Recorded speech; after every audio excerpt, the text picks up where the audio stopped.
చూస్తున్నారు S8 news. Welcome to S8 news. ముందుగా headlines.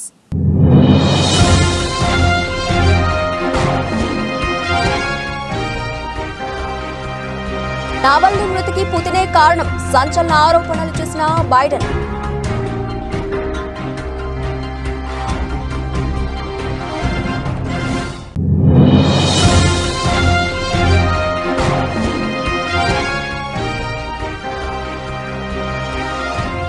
ఇంటి ముంగిట చక్కర్లు కొట్టిన బ్లాక్ పాంథర్, నెట్టింట వైరల్ అవుతోన్న వీడియో.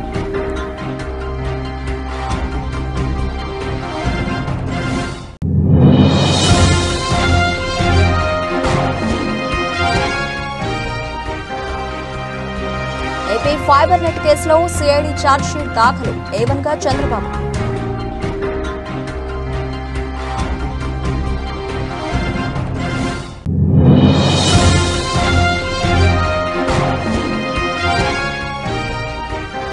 కేసీఆర్ కు పుట్టినరోజు శుభాకాంక్షలు తెలిపిన సీఎం రేవంత్ రెడ్డి, వారికి భగవంతుడు మంచి ఆరోగ్యాన్ని ఇవ్వాలని ఆకాంక్షించిన రేవంత్.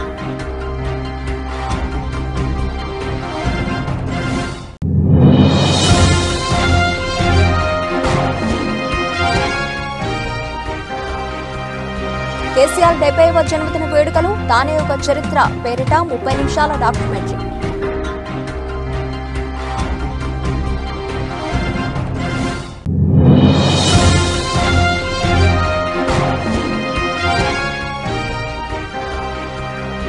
నాలుగు వికెట్లతో చెలరేగిన సిరాజ్, లంచ్ తర్వాత కుప్పకున్న ఇంగ్లాండ్.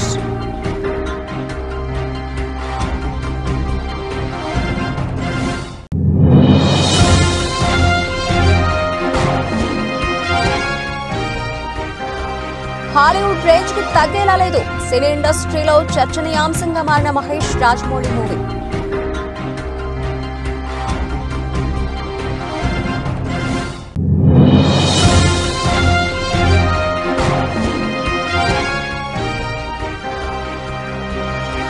కాంతితో పనిచేసే కంప్యూటర్ చిప్ హ్యాక్ అవదని చెబుతున్న శాస్త్రవేత్తలు.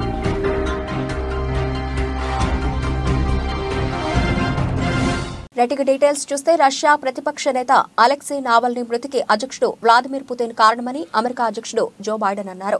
నావల్నీ మృతి పట్ల తీవ్ర పర్యవసానాలు తప్పవన్నారు. నావల్నీ మరణంలో ఆశ్చర్యం ఏమీ లేదని, కానీ ప్రతిపక్ష నేత మృతి చెందిన తీరు ఆగ్రహానికి లోను చేస్తోందని బైడెన్ తెలిపారు.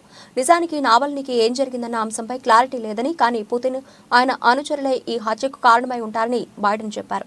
నావల్నీ మృతి చెందిన విషయాన్ని జైలు అధికారులు ప్రకటించగానే వైట్ హౌస్ లో బైడెన్ మీడియాతో మాట్లాడారు. నావల్నీ మృతి పట్ల రష్యా అధికారులు తమ సొంత కథలు చెబుతూ ఉంటారని, కానీ ఎవరూ ఎటువంటి తప్పు చేయొద్దని, నావల్నీ మృతికి పుతినే కారణమని బైడెన్ అన్నారు. పుతిన్ ప్రభుత్వం అవినీతి, హింసను నావల్నీ ధైర్యంగా ఎదుర్కొన్నారని బైడెన్ తెలిపారు. Both not surprised and outraged by the news. Reported death of Alexei Navalny. He bravely stood up to the corruption, the violence, and all the bad things that the Putin government was doing. In response, Putin had him poisoned. He had him arrested. He had him prosecuted for fabricated crimes. He sentenced him to prison. He was held in isolation. Even all that didn't stop him from calling out Putin's lies. Even in prison, he was a powerful voice for the truth, which is kind of amazing when you think about it. Reports of his death, if they're true, and I have no reason to believe they're not, Russian authorities are going to tell their own story. But make no mistake, Putin is responsible for Navalny's death. Putin is responsible. What has happened to Navalny is yet more proof of Putin's brutality. Sir, first, was this an assassination? The answer is we don't know exactly what happened, but there is no doubt that the death of Navalny was the consequence of something that Putin and his thugs did. ఎంతో అరుదుగా కనిపించే black panther తాజాగా ఓ ఇంటి ఆవరణలో చక్కర్లు కొట్టింది. ఇందుకు సంబంధించిన వీడియోని ఇండియన్ ఫారెస్ట్ సర్వీస్ అధికారి పర్వీన్ కశ్వాన్ ట్విట్టర్లో పోస్ట్ చేశారు. అడవిలో ఉండాల్సిన వన్యప్రాణులు, క్రూర జంతువులు ఇటీవల కాలంలో జనావాసాల్లోకి ప్రవేశిస్తున్నాయి. అటవీ సమీప ప్రాంతాల్లోని గ్రామాలకు వచ్చి ప్రజలను భయభ్రాంతులకు గురిచేస్తున్నాయి. ఎంతో అరుదుగా కనిపించే బ్లాక్ పాంథర్ తాజాగా ఓ ఇంటి ఆవరణలో చక్కర్లు కొట్టింది. తమిళనాడు రాష్ట్రంలోని నీలగిరి ప్రాంతంలోని ఓ ఇంటి ఆవరణలోకి ప్రవేశించిన నల్ల చిరుత అక్కడ పెరట్లో చక్కర్లు కొట్టింది. ఇందుకు సంబంధించిన దృశ్యాలు అక్కడే ఉన్న సీసీటీవీ ఫుటేజ్లో రికార్డ్ అయ్యాయి. ఈ వీడియోని ఇండియన్ ఫారెస్ట్ సర్వీస్ అధికారి పర్వీన్ కశ్వాన్ ట్విట్టర్లో పోస్ట్ చేశారు. ఎవరైనా మీ ఇంటిని ఇలా సందర్శిస్తే ఎలా ఉంటుందో ఊహించుకోండి. నల్ల చిరుతలు ఎక్కడ కనిపిస్తాయో తెలుసా అంటూ వీడియోకి క్యాప్షన్ ఇచ్చారు. ప్రస్తుతం ఈ వీడియో నెట్టింట తెగ వైరల్ అవుతోంది.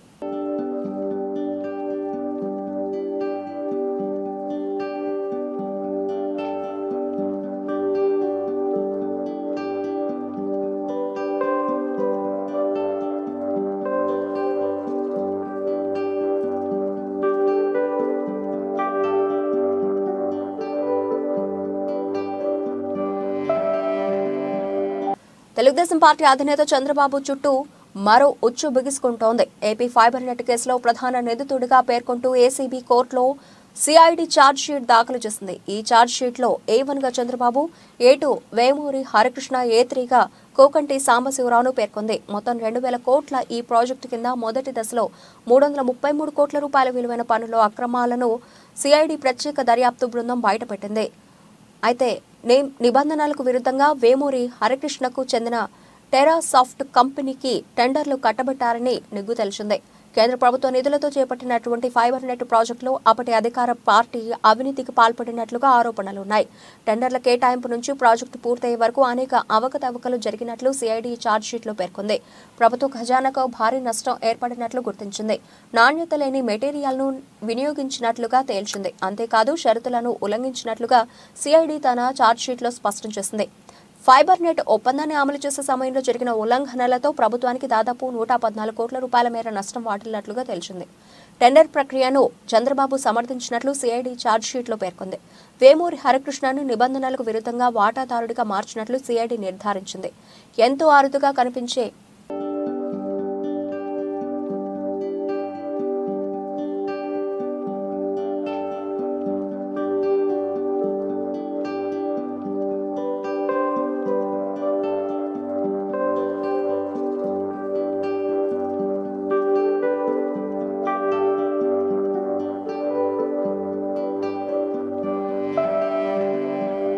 తెలంగాణ మాజీ ముఖ్యమంత్రి బీఆర్ఎస్ అధినేత కేసీఆర్ ఇవాళ్టితో 70వ ఏట అడుగుపెట్టారు.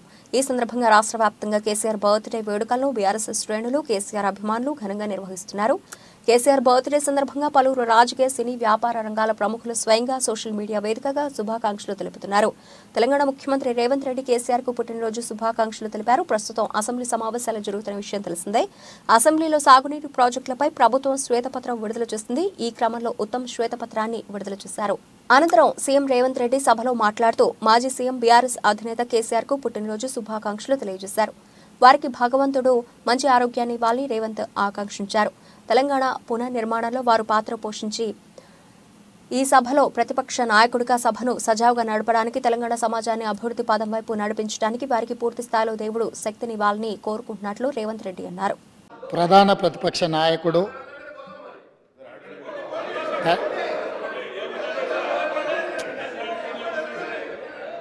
శాసనసభ్యుడిగా, రాష్ట్ర మంత్రిగా, పార్లమెంట్ సభ్యుడిగా, కేంద్ర మంత్రిగా 10 సంవత్సరాలు తెలంగాణ రాష్ట్ర ముఖ్యమంత్రిగా బాధ్యతలు నిర్వహించి 40 సంవత్సరాలు రాష్ట్ర రాజకీయాలలో, దేశ రాజకీయాలలో తన పాత్రను పోషించిన శ్రీ కల్వకుంట్ల చంద్రశేఖరరావు గారికి ఈరోజు జన్మదినము. వారికి కాంగ్రెస్ పార్టీ పక్షాన జన్మదిన శుభాకాంక్షలు తెలియజేస్తున్నా. భగవంతుడు వారికి మంచి ఆరోగ్యాన్ని ఇచ్చి తెలంగాణ పునర్నిర్మాణంలో వారు పాత్ర పోషించి ఈ సభలో ప్రతిపక్ష నాయకుడిగా ఈ సభను సజావుగా నడపడానికి, తెలంగాణ సమాజాన్ని అభివృద్ధి పదం వైపు నడిపించడానికి వారికి పూర్తి స్థాయిలో దేవుడు శక్తినివ్వాలని కోరుకుంటున్నాను. అధ్యక్ష. ఉద్యమ సారథి తెలంగాణ తొలి సీఎం కేసీఆర్ ఇవాళ్టితో 70వ ఏట అడుగిడనున్నారు. ఈ సందర్భంగా రాష్ట్ర వ్యాప్తంగా కేసీఆర్ బర్త్డే వేడుకలను బీఆర్ఎస్ శ్రేణులు, కేసీఆర్ అభిమానులు ఘనంగా నిర్వహిస్తున్నారు. కేసీఆర్ బర్త్డే సందర్భంగా తెలంగాణ భవన్లో ప్రత్యేక కార్యక్రమాలు నిర్వహించనున్నారు. ఈ కార్యక్రమాలకు party working president KTR, Harish Rao, ఇతర కీలక నేతలు హాజరు కానున్నారు. కేసీఆర్ 70వ పుట్టినరోజును గుర్తు చేసేలా 70 కిలోల భారీ కేక్ ను కట్ చేయనున్నారు. అనంతరం కేటీఆర్ చేతుల మీదుగా 1000 మంది ఆటో డ్రైవర్లకు 1,00,000 చొప్పున ఇన్సూరెన్స్ పత్రాలను, దివ్యాంగులకు వీల్ చైర్లను పంపిణీ చేస్తారు. అనంతరం తానే ఒక చరిత్ర పేరిట 30 నిమిషాల డాక్యుమెంటరీని కేటీఆర్ ప్రారంభిస్తారు. కేసీఆర్ బర్త్డే సందర్భంగా ప్రతి ఒక్కరూ మొక్క నాటాలని రాజ్యసభ సభ్యులు ఎంపీ సంతోష్ కుమార్ పిలుపునిచ్చారు. ఈ మేరకు ఎక్స్ వేదికగా ఆయన ప్రజలను కోరారు. ఇదిలా ఉంటే కేసీఆర్ బర్త్డే సందర్భంగా శుభాకాంక్షలు వెల్లువెత్తుతున్నాయి. పలువురు రాజకీయ, వ్యాపార, సినీ, ఇతర రంగాల ప్రముఖులు మాజీ సీఎం కేసీఆర్ కు పుట్టినరోజు శుభాకాంక్షలు తెలుపుతున్నారు. హర్యానా గవర్నర్ బండారు దత్తాత్రేయ కేసీఆర్ కు పుట్టినరోజు శుభాకాంక్షలు తెలిపారు. కేసీఆర్ తో తనకున్న అనుబంధాన్ని తెలియజేశారు.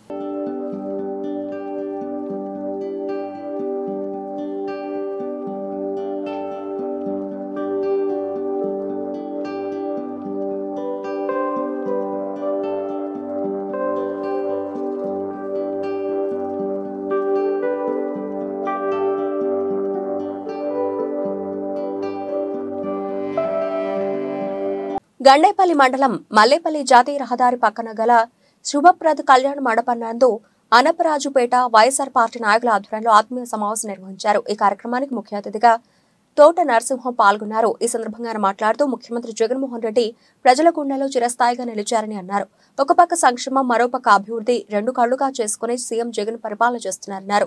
ప్రతి ఇంటికి నవరత్న పథకాలను అమలు చేస్తూ ప్రతి కుటుంబానికి మేలు జరిగే విధంగా సీఎం పనిచేస్తున్నారన్నారు. రాష్ట్ర వ్యాప్తంగా 32 లక్షల ఇళ్ల స్థలాలు ఇవ్వడం జరిగిందని, చాలా వరకు ఇళ్లు నిర్మించడం జరుగుతుందన్నారు.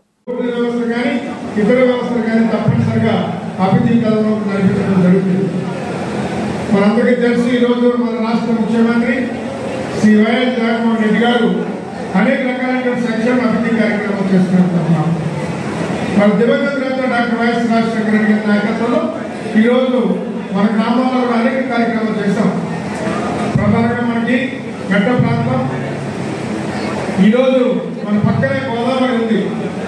ఆ గోదావరి జలాలు తీసుకొచ్చి ఈరోజు మన ప్రాంతానికి పంటలు పండించే అవకాశం కల్పించినటువంటి మహనీయుడు శ్రీ వైఎస్ రాజశేఖర రెడ్డి గారు. మనందరికీ తెలుసు, నేను ఎమ్మెల్యే అయిన కొత్తలో రాజశేఖర రెడ్డి గారు శ్రీ తోట వెంకటేశ్వరరావు పుష్కరించుకోవడం పథకాన్ని మనకి ఇచ్చి ఈరోజు గోదావరి జలాలు మన జగ్గంపేట మీదుగా ప్రతి గ్రామానికి కూడా ఆయకట్టుకి నీరిచ్చే అవకాశం కల్పించారు. అలాగే మల్లేపల్లి గ్రామానికి కూడా అవకాశం కలిగింది. కొత్త ప్రాంతానికి రాలేదు. ప్రజలందరూ కలిసికట్టుగా ప్రతిపక్షాల ఎత్తుగడలను చిత్తు చేస్తూ ఎవరు ఎంతమంది కలిసొచ్చినా జగనన్నను మళ్లీ ముఖ్యమంత్రిని చేయాలని రాష్ట్ర హోంమంత్రి, విపత్తుల నిర్వహణ శాఖ మంత్రి డాక్టర్ తానేటి వనిత పిలుపునిచ్చారు. శుక్రవారం గోపాలపురం మండలం కరగపాడు, కొవ్వూరుపాడు, గుడ్డిగూడెం, రేగులకుంట గ్రామాల్లో స్థానిక ప్రజాప్రతినిధులు, సచివాలయ ఉద్యోగులు, వాలంటీర్లు, నాయకులతో కలిసి గ్రామాల వారీగా సమావేశాలు నిర్వహించారు. స్థానికంగా ఉన్న సమస్యలపై చర్చించారు. ఈ సందర్భంగా హోంమంత్రి తానేటి వనిత మాట్లాడుతూ గుడ్డిగూడెం గ్రామంలో నాయకులతో సమావేశంలో గోపాలపురం నుండి సాగిపాడు వరకు గల రోడ్డు నిర్మాణానికి సోమవారం శంకుస్థాపన చేశామని ప్రకటించారు. జగనన్న ప్రభుత్వం అధికారంలోకి వచ్చిన నాటి నుంచి మేనిఫెస్టోలో 99% హామీలను అమలు చేశామని, ఇచ్చిన హామీలనే కాకుండా ఇవన్నీ హామీలను కూడా నెరవేర్చిన ఘనత సీఎం జగన్ కి దక్కిందన్నారు. పార్టీ కోసం, పార్టీ శ్రేయస్సు కోసం, జగనన్న కోసం మళ్ళీ మనం అధికారంలోకి రావడం కోసం, అంటే అధికారంలోకి వచ్చిన తర్వాత మనల్ని నమ్ముకున్న వాళ్ళని జాగ్రత్తగా చూసుకుని వాళ్ళకి లిఫ్ట్ ఇవ్వడం కోసం ఖచ్చితంగా మళ్ళీ మనం అధికారంలో ఉండాలి. అంటే ఇలాంటి అపోహలు, అలకలు ఇవన్నీ కూడా తగ్గించుకుని ఒక మెట్టు కిందకి దిగి, అవసరమైతే 2 మెట్లు దిగి మనం అందరినీ కలుపుకుని చక్కగా కలిసి క్రమశిక్షణతో పనిచేస్తే పార్టీ చాలా ఈజీగా విజయం సాధించవచ్చు. కానీ ఎప్పుడైతే మనము ఒకరికొకరు సెపరేట్ అయిపోయి దూరంగా ఉంటామో అది ఎదుటి వారికి మనం అవకాశం ఇచ్చిన వాళ్ళు అవుతాం. ఎందుకంటే ఈ రోజున జగనన్న మీద యుద్ధం చేయడానికి అటు తెలుగుదేశం, ఇటు జనసేన ఎలా సిద్ధంగా ఉన్నారో, ఎలా బాణాలు సంధిస్తున్నారో, ఎలా బురద జరుగుతున్నారో మీరంతా కూడా మీడియా ద్వారా చూస్తున్నారు, పేపర్స్ లో చూస్తున్నారు. జగనన్న ఎంత మంచి పాలన అందించినా కూడా దాన్ని ఎక్కడ ఎవరు ప్రశంసించరు, స్వాగతించరు. సరిగదా చేసిన మంచిని కూడా దానిలో ఏవో కోడిగుడ్డు కింకలు పీకినట్టు ఏదో ఒకటి అంటే వాస్తవాలని అవాస్తవాలుగా మాట్లాడుతూ వాళ్ళకున్న మీడియా ద్వారా వాళ్ళకున్న పేపర్స్ ద్వారా అల్లరి చేయడానికే చూస్తున్నారే తప్ప ఎక్కడా కూడా ఈ రోజున ప్రభుత్వం చేసిన మంచిని వాళ్ళు చూపించట్లేదు. అంటే వాళ్ళు ఎలాంటి దుర్బుద్ధితో ఉన్నారు, ఎలా ఈ రోజున జగనన్నని ఇబ్బంది పెట్టాలని చూస్తున్నారు అనేది మనకు అర్థమవుతుంది.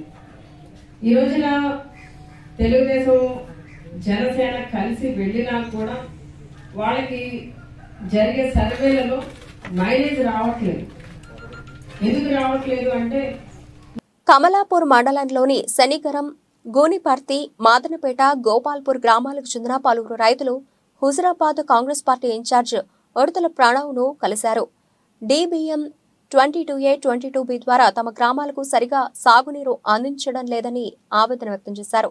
దీంతో రైతుల సమస్యలపై వెంటనే స్పందించిన ప్రణవ్ SRSP అధికారులతో ఫోన్లో మాట్లాడారు. రైతుల సమస్యలను అధికారుల దృష్టికి తీసుకెళ్లడంతో SRSP అధికారులు స్పందించి రైతులకు సాగునీరు వచ్చే విధంగా ప్రయత్నం చేస్తానని హామీ ఇచ్చారు. రైతులు SRSP సాగునీరు వారబందీ పెట్టడం వల్ల చివరి ఆయకట్టు పంటలకు నీరు అందడం లేదని రైతుల ఆవేదన వ్యక్తం చేస్తున్నారు. అధికారులు ఇచ్చిన హామీతో రైతులు సంతోషం వ్యక్తం చేస్తూ హుజురాబాద్ నియోజకవర్గం ఇన్ఛార్జి ఉడతల ప్రణవ్ కు కృతజ్ఞతలు తెలియజేశారు. రైతుల వెంట కమలాపూర్ మండల అధ్యక్షులు చరణ్ పటేల్, కిసాన్ సెల మండల అధ్యక్షులు రిక్కల నారాయణ రెడ్డి ఉన్నారు.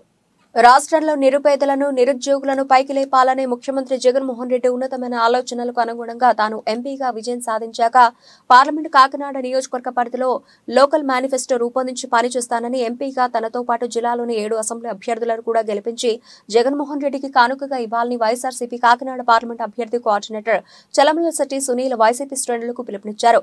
కాకినాడ ఎంపీ అభ్యర్థిగా చలమలశెట్టి సునీల్ ను వైసీపీ అధిష్టానం ప్రకటించాక తొలిసారి ఆయన పిఠాపురం వచ్చారు. స్థానిక మున్సిపల్ కళ్యాణ మండపంలో ఎమ్మెల్యే పెండందొరబాబు అధ్యక్షతన వైసీపీ పిఠాపురం నియోజకవర్గ నాయకులు, కార్యకర్తలు, వైసీపీకి చెందిన ప్రజాప్రతినిధులతో జరిగిన ఆత్మీయ సమావేశానికి చలమలశెట్టి సునీల్ హాజరయ్యారు. ఈ సందర్భంగా MLA Pendem Dorababu Kakinada MP, YCP Pithapuram incharge Vanga Geetha Viswanath Sunil ను పార్టీ శ్రేణులకు పరిచయం చేశారు.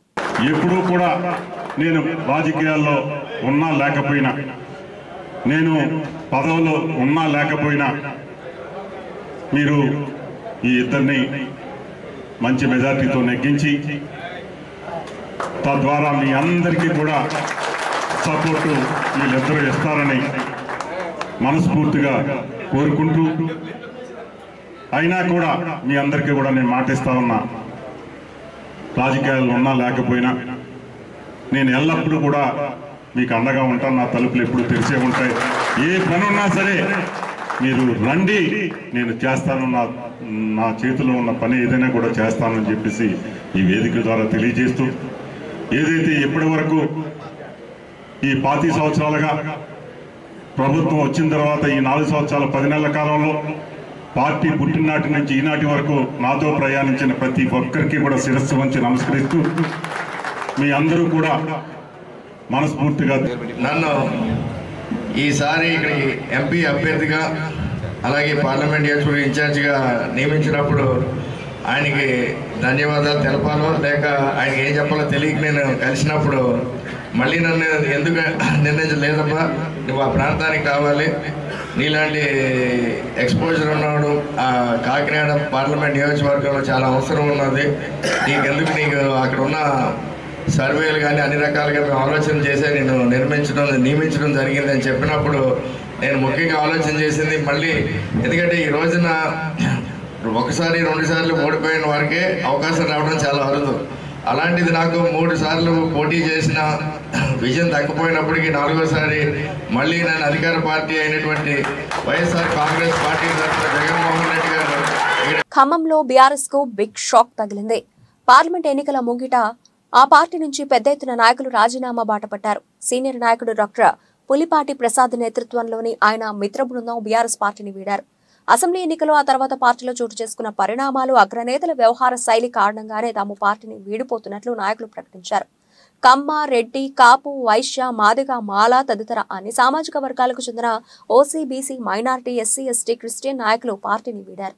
కులమతాలకు అతీతంగా పెద్ద ఎత్తున నాయకులు మూకుమ్మడిగా రాజీనామా చేసి భవిష్యత్తులో ఖమ్మం సమగ్రాభివృద్ధికి కృషి చేసే వారికే తమ మద్దతు ప్రకటించనున్నామని వెల్లడించడం పట్ల పలువురు హర్షం వ్యక్తం చేస్తున్నారు.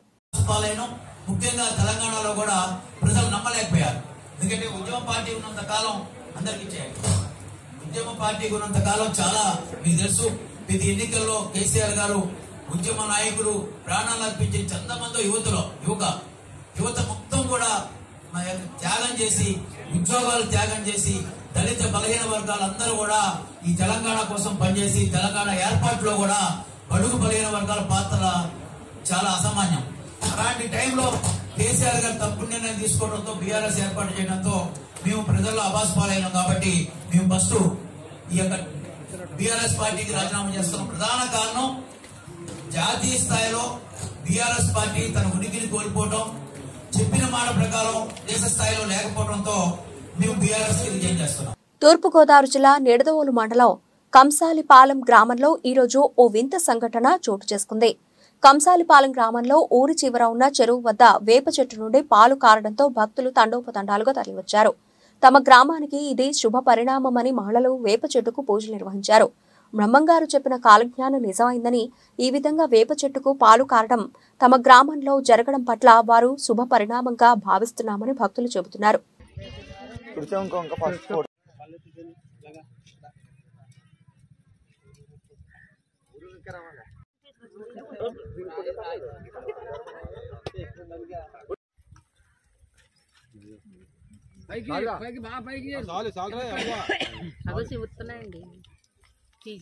అక్కడ రావి చెట్టు కూడా వేప చెట్టు ఉంది.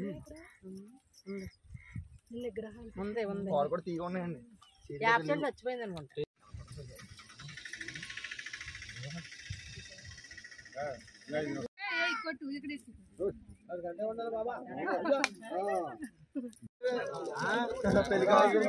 రాజ్కోట్ టెస్ట్లో 3వ రోజు ఇంగ్లాండ్ స్వల్ప స్కోర్కే కుప్పకూలింది.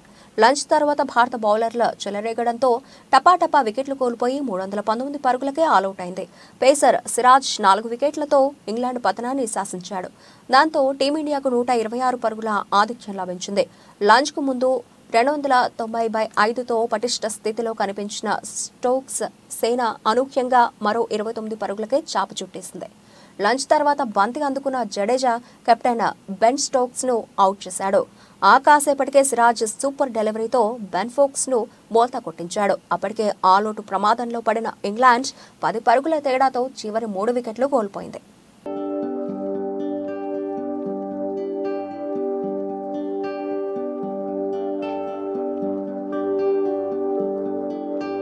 బాహుబలి సిరీస్ RRRల తర్వాత రాజమౌళి పంథా మార్చారు. మారిన ఇమేజ్ ను, మార్కెట్ ను దృష్టిలో పెట్టుకుని స్థాయికి తగ్గట్టు అడుగులు వేస్తున్నట్లు విశ్వసనీయ సమాచారం. మహేష్ బాబుతో ఆయన రూపొందించనున్న సినిమాకు సంబంధించి ప్రతి విషయంలోనూ ఆచితూచి అడుగులేస్తున్నారట దర్శకధీరుడు. ఈ సినిమా స్క్రిప్ట్ వర్క్ ఇప్పటికే పూర్తి కావచ్చిందని సమాచారం. బాహుబలి సిరీస్ RRRల తర్వాత రాజమౌళి పంథా మార్చారు. మారిన ఇమేజ్ ను, మార్కెట్ ను దృష్టిలో పెట్టుకుని స్థాయికి తగ్గట్టు అడుగులు వేస్తున్నట్టు విశ్వసనీయ సమాచారం. మహేష్ బాబుతో ఆయన రూపొందించనున్న సినిమాకు సంబంధించి ప్రతి విషయంలోనూ ఆచితూచి అడుగులేస్తున్నారట దర్శకధీరుడు. ఈ సినిమా స్క్రిప్ట్ వర్క్ ఇప్పటికే పూర్తి కావచ్చిందని సమాచారం. ఇక అధికారికంగా ప్రకటించి షూటింగ్ మొదలు పెట్టడమే తరువాయి. దీనికోసం అమెరికాకు చెందిన ఓ కాస్టింగ్ ఏజెన్సీతో రాజమౌళి చర్చలు జరిపారన్నది తాజా వార్త. అలాగే ఇందులోని పాత్రధారుల విషయంలోనూ రకరకాల పేర్లు వినిపిస్తున్నాయి. కథానాయికగా ఇండోనేషియాకు చెందిన చెల్సియా ఎలిజబెత్ ఇస్తాన్ నటించనున్నట్లు విశ్వసనీయ సమాచారం. అలాగే ప్రముఖ హాలీవుడ్ నటుడు క్రిస్ హెమ్స్వర్త్ కీలక పాత్ర పోషించనున్నట్లు తెలిసిందే. సాంకేతిక నిపుణుల విషయంలో కూడా గతానికి భిన్నంగా అడుగులేస్తున్నారు రాజమౌళి. ఈ సినిమాకు సినిమాటోగ్రాఫర్గా పిఎస్ వినోద్, VFX సూపర్వైజర్గా RC కమల్ కన్నన్, ప్రొడక్షన్ డిజైనర్గా మోహన్ బింగి, ఎడిటర్గా తంబిరాజు వ్యవహరించనున్నారని ఫిల్మ్ వర్గాల టాక్. SSMB 29 అనే వర్కింగ్ టైటిల్తో ఈ చిత్రం రూపొందనున్నట్టు గతంలో వార్తలు రాగా దాన్ని తొలగించి SSRMB అనే వర్కింగ్ టైటిల్ని ఖరారు చేసినట్టు సినీ వర్గాలు చెబుతున్నాయి. వ్యాపారపరంగా రాజమౌళి ఇమేజ్ ని కూడా దృష్టిలో పెట్టుకుని మహేష్, రాజమౌళి ఇద్దరి పేర్లు కలిసి వచ్చేలా వర్కింగ్ టైటిల్లో మార్పులు చేశారట. ఇక ఈ సినిమాకు మహారాజ్ అనే పేరును రాజమౌళి పరిశీలిస్తున్నారని తెలిసింది. ఈ టైటిల్పై ఒక్కొక్కరి స్పందన ఒక్కోలా ఉంది. మరి ఇందులోని నిజానిజాలు తెలియాలంటే ఇంకొన్ని రోజులు ఆగాల్సిందే.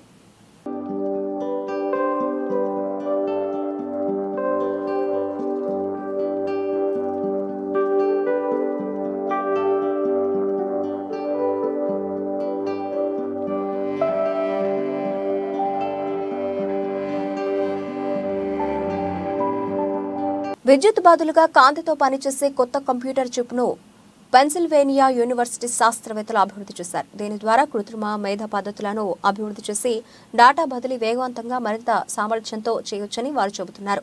సిలికాన్ ఫోటోనిక్ చిప్గా పిలిచే ఈ సరికొత్త చిప్ కాంతిని ఉపయోగించుకొని లెక్కలను వేగంగా నిర్వహిస్తుంది.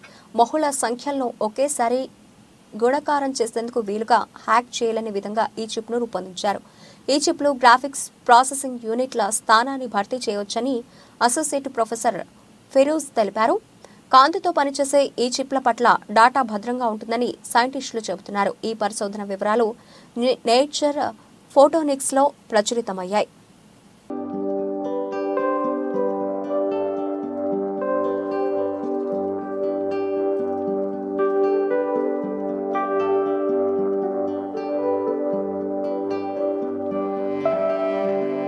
బులెటిన్ ముగించే ముందు హెడ్లైన్స్ మరోసారి.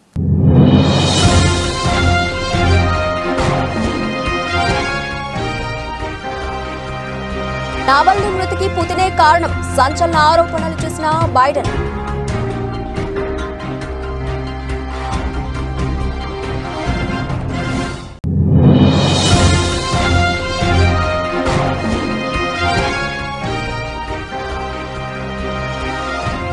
ఇంటి ముంగిట చక్కర్లు కొట్టిన బ్లాక్ పాంథర్, నెట్టింట వైరల్ అవుతోన్న వీడియో.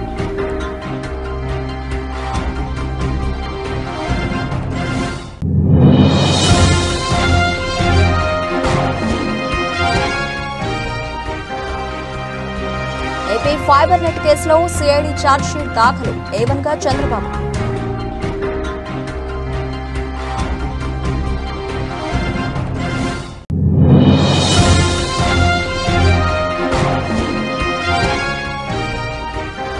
కేసీఆర్ కు పుట్టినరోజు శుభాకాంక్షలు తెలిపిన సీఎం రేవంత్ రెడ్డి, వారికి భగవంతుడు మంచి ఆరోగ్యాన్ని ఇవ్వాలని ఆకాంక్షించిన రేవంత్.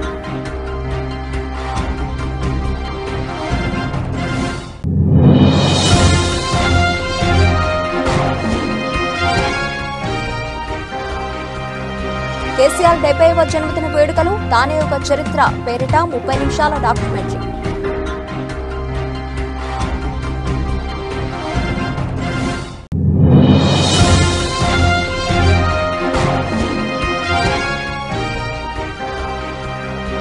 నాలుగు వికెట్లతో చెలరేగిన సిరాజ్, లంచ్ తర్వాత కుప్పకున్న ఇంగ్లాండ్.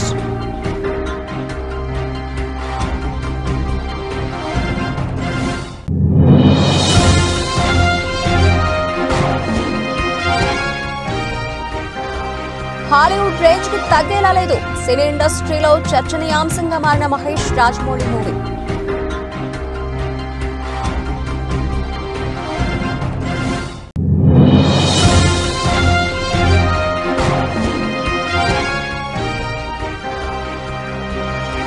కాంతితో పనిచేసే కంప్యూటర్ చిప్ హ్యాక్ అవదని చెబుతున్న శాస్త్రవేత్తలు.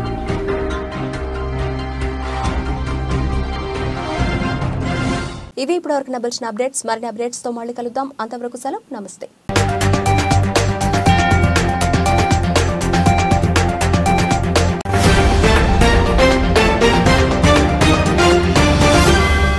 మీరు చూస్తున్నారు S8 న్యూస్.